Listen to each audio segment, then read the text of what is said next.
Relationship. If you are somebody who feels like you are unworthy to sit in God's presence, who feels like you are unworthy, if you're somebody who has been feeling within the last couple of days, weeks, months, whatever it has been, if you are somebody that has been feeling like, oh my goodness, what I have done is too ugly, it's too bad, it's too sinful, I can't approach God. God will never allow me. I'm too dirty to sit before God. I'm too dirty to even talk to God. God doesn't want me. God doesn't want to have a relationship with this. God doesn't want a relationship with me. Why would God want a relationship with me?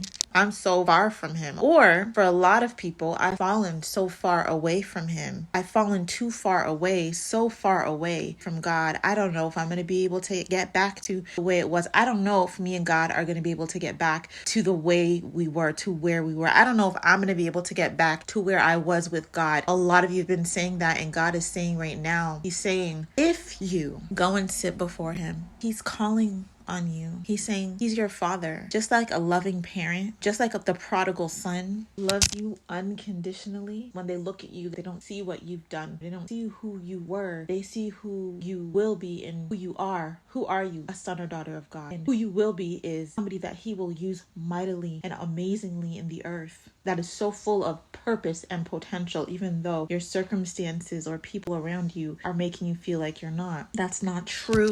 I'm telling you, that is a lie. You are worthy. If you're watching this video, you have God's permission fully to sit with him and to approach him. Do not let the devil ever make you feel like you cannot approach the throne of God in confidence and boldly. Be bold when you step before God. And when I say be bold, I mean do not be afraid of God. Fearing God means to have a reverence and a respect for God, not to be afraid of God. So if somebody has been lying to you and telling you, you have to be sparkly clean before you sit before God. You have to be sparkly clean and prim and proper before you go and talk to God. And you have to be real formal when you talk to him. Nah, I talk to God like he's my best friend. Listen, we are human beings in this world, honey. And we need God. The thing is about God, and this beautiful thing about Abba, is that he knows that we can't do this thing called life. I could never do this thing called life alone. It's hard. And God is always with us in the storm. He was with the disciples in the storm in the boat, and he was asleep. The disciples were going nuts and crazy, and a lot of times that's how we feel, right? Nuts and crazy, not realizing we got the King of Kings and Lord of Lords, the power of the Holy Spirit in that boat. Power of the Holy Spirit, Jesus in the boat, the one who when he speaks, the wind and the waves have to obey. He told the wind and the waves to shut up, be silent, calm the storm. He was with them in the storm.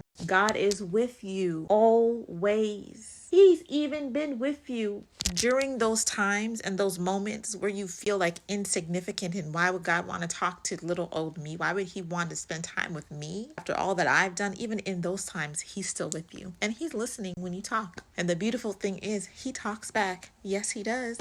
He speaks. Yes, he does. You have the ears to hear and the eyes to see. He does talk back, and he will allow you to feel, know that he knows. That's God. Relationship is what it's all about, because this is a time God is pouring out his love, his peace, his grace. We're in such a beautiful time. Those who really say, you know what, I can't do this thing called life without God. I need something more. Just waking up every day, doing the same thing, going through the motions. I need direction in my life. I need to understand me. Let God do it for you. Relationship. You don't have to be all formal with it either. You could just sit before God and say, hey God, I was listening to Bianca's video today. She was talking to me and she was saying that I can come and sit before you and love me. And you want to be with me. You want to sit with me. You want to be in a relationship with me. So Lord, have your way in this moment. Speak to me in this moment. Show me in this moment what that means for me, what you want me to know. If you do that when you finish watching this video, let me tell you, that will be the beginning of the rest of your beautiful God-written story, full of amazing awesomeness and fullness and joy and peace, joy unspeakable and peace that passes understanding. Relationship.